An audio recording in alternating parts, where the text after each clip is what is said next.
President Donald Trump says this is all about stopping the flow of the drug fentanyl and illegal migrants from entering the United States. It's a pressure campaign against the US's two closest neighbours, Mexico and Canada, and on China, because the president sees all three countries playing a part in those things entering the United States illegally. So he's trying to pressure them to act, and for not doing so already, he's imposing these economic consequences. 10% tariffs imposed on all Chinese goods, on top of the tariffs that are already in place from his first administration that were kept in place by his successor Joe Biden, and 25% on both Mexico and Canada. He says this is a case of promises made, promises kept, because part of his re-election strategy was saying how he would hold countries accountable and impose tariffs upon them.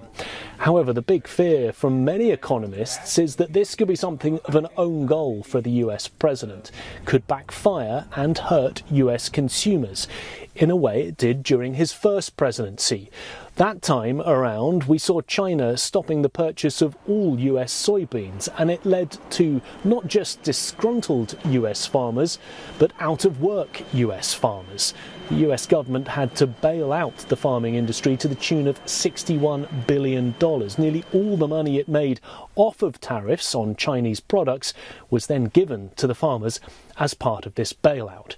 And there is a concern for companies who import from China. How will they react? They now have to choose if they're going to absorb the extra tariffs that they will have to pay, and therefore perhaps cut staff and have their profits impacted, or whether they'll pass the costs onto consumers, making prices higher and potentially hurting inflation. Of course, Donald Trump entered the White House promising that he would reduce inflation, boost jobs, and help reduce the cost of living. All of that might not be the case simply because of these new and increased tariffs.